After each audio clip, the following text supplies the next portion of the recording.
We've got a dog called Rocky coming in now, a Rottweiler who's under a year old, uncastrated or non-castrated, shall we say, of course, being that young, right? But what's important is how he has been socialized up until this point. Now, I've done a couple of sessions one-to-one with them, and what we've worked on initially was our leadership program. So increasing the handler's influence on Rocky's decision-making process. How do we increase their influence so that Rocky is more receptible to listening to them? So we started off with the boundaries inside the home first, then we moved on to hand feeding outside to up his motivation for the training. A lot of hand feeding games, and Rocky has been very, very susceptible to that. So what we're doing now is we're bringing Rocky into the group class environment so that we can see how he handles that situation, how the handlers handle Rocky's lead, how they guide him, how they teach him what's acceptable, what's not acceptable. And of course, we'll be there every step of the way to make sure that they are getting things done right.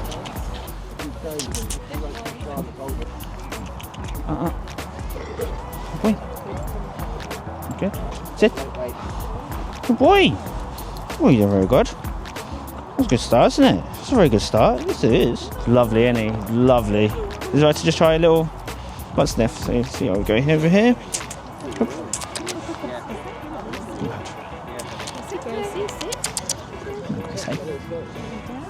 No, good job. Good boy. Come on, this way.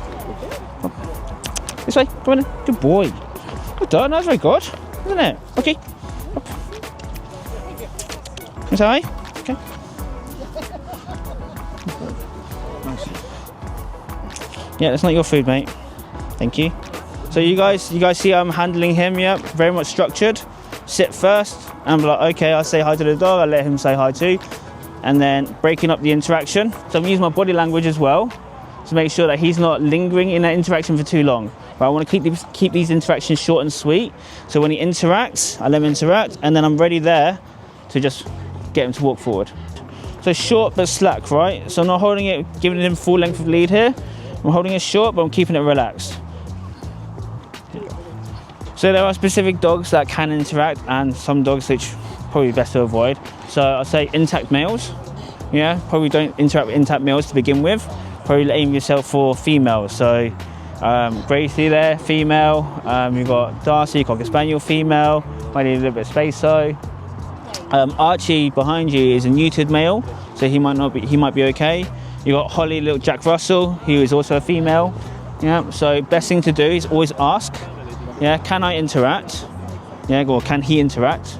If they say yes, do you have a male or female? If they say male, but okay, he's not, we're not too sure yet on how he interacts with males, so just park that to the side for now, and we'll focus on the females. Cool. So, yeah, and then when you're ready, okay, go say hi. Okay, say hi. Hmm? Hello. And good boy, Rocky. Good. And then walk. And then walk. Yeah, good. Good boy. And then reward. You can reward them for that good interaction. Yep. You as a handler, you're a little bit more nervous. Yeah. So just try to relax a little bit. It's a good environment. Yeah. It's a good environment. Check male, female. Because most likely. Yeah.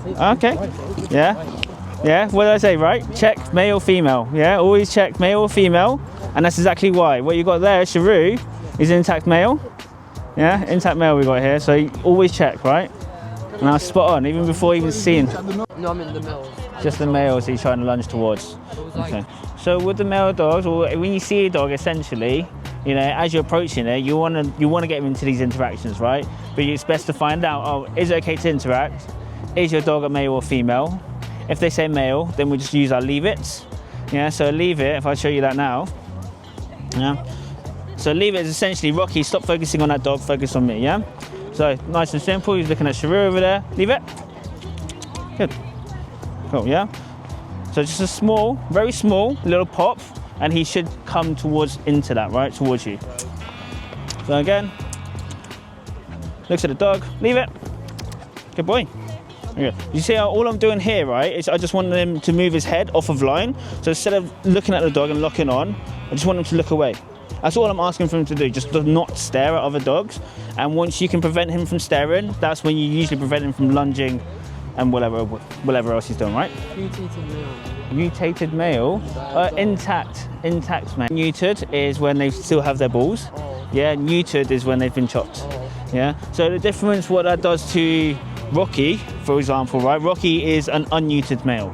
Yeah. When he smells another unneutered male, males, they like to be dominant, right? Especially when you've got Rottweiler, they can be very dominant. They're typically a dominant breed. So what that's doing to Rocky is, I see a male or I smell a male, I need to show that male that I'm the boss.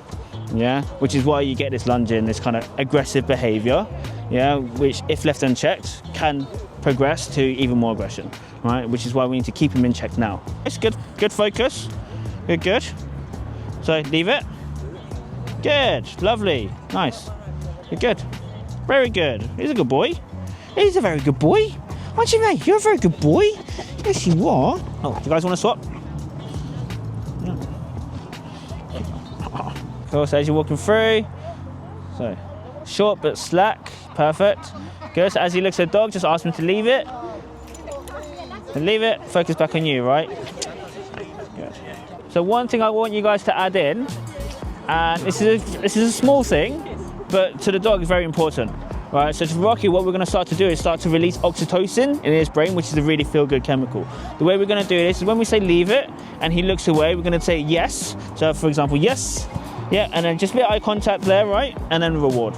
That's all we're gonna do. Just start to get a little bit of eye contact. That eye contact there, that voluntary eye contact, releases oxytocin in his brain, which is a really feel-good chemical, which he then is more receptive and wants to do the training more. Yeah? Cool. Yes. Yes, treat, eye contact, lovely, and reward. Boom. Nice and easy. Good. If he looks at a dog, so leave it. Yes. Yes, eye contact.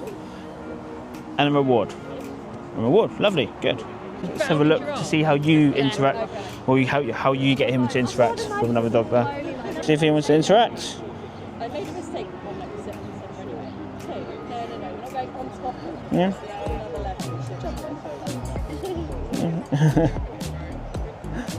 Yeah, good. Good boy. Okay, cool.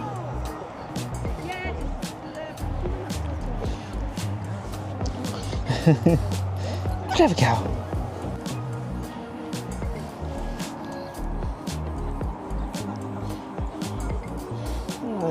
You know, always be in the back of your mind is he may not get on well with other intact males. So if you've got that mindset as well, then what are you guys doing in terms of helping him with his frustration?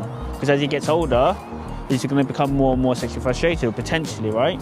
Potentially, he might become more and more frustrated. Not all the time. Doesn't jump. Not all the time. Yeah, I know. It doesn't need to be all the time though, right?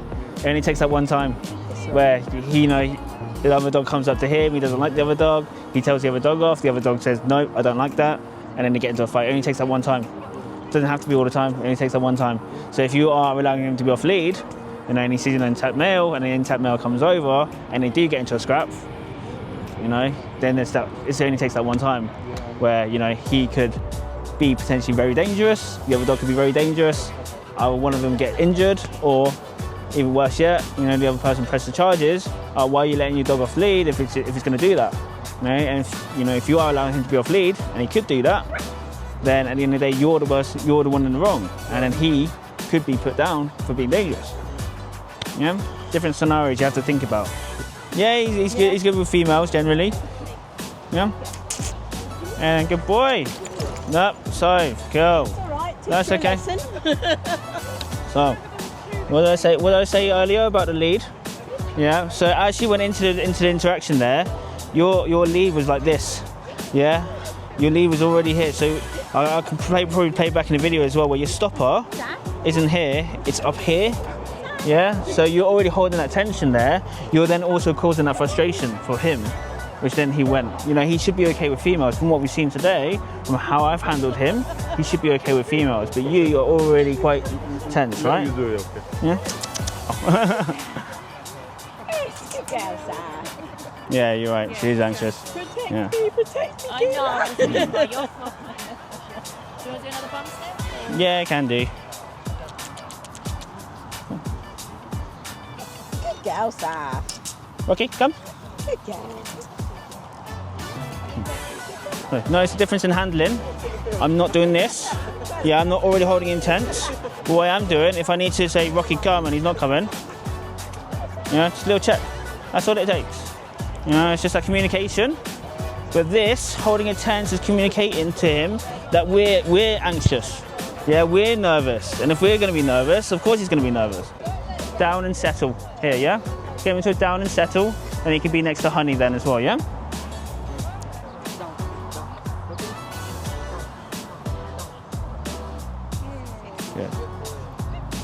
Good.